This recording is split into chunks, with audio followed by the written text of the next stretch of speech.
এবছর সুনামগঞ্জ জেলায় আমন ধানের বাম্পার ফলন হয়েছে। বিস্তীর্ণ মাঠ জুড়ে ধানের সোনালি শীষে দোল খাচ্ছে কৃষকের স্বপ্ন। পাকা ধানের মৌ গন্ধে ভরে উঠেছে চারপাশ।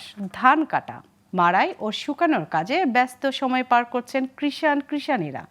আর ধানের ন্যায্য দাম পেলে চলতি মৌসুমে ধান বিক্রি করে লাভবান হওয়ার আশা করছে জেলার কৃষকরা।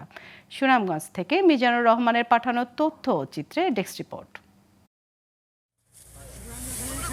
চলতি বছর সুনামগঞ্জের 12 উপজেলায় ৮৩,৪৯৫ হেক্টর জমিতে আমন ধান চাষ হয়েছে। অনুকূল আবহাওয়া ও সময়মতো বৃষ্টিপাত হওয়ায় এবছর ধানের ফলন ভালো হয়। চোখে মুখে তৃপ্তির হাসি নিয়ে পাকা ধান গোলায় তুলতে ব্যস্ত সময় কাটছে চাষিদের। ধানের ন্যায্য মূল্য পেলে উৎপাদন খরচ মিটিয়ে লাভবান হওয়ার আশা তাদের। কৃষকের যে পরিমাণ খরচ, এই খরচ অনুযায়ী ধানের দর যদি বাড়তি হয় তাহলে কৃষক লাভবান হবে। দাম যদি আরো বাড়ে কৃষকসকলের ভালো একটা উপকার হইব, তারা ক্ষেত্রের মাঝে খুব আগ্রহ হইব। অন্য বছর থেকে এবার খুব মেঘ বৃষ্টি যথেষ্ট পরিমাণ হওয়ার কারণে ফলনও খুব ভালো ফলন হয়েছে অন্য বছর থেকে। দাম যদি একটু বাড়ে তো আরো ভালো হইবে কৃষকটা। এবছর রোপা আমনের উৎপাদন লক্ষ্যমাত্রা ছাড়িয়ে যাবে বললেন এই কৃষি কর্মকর্তা।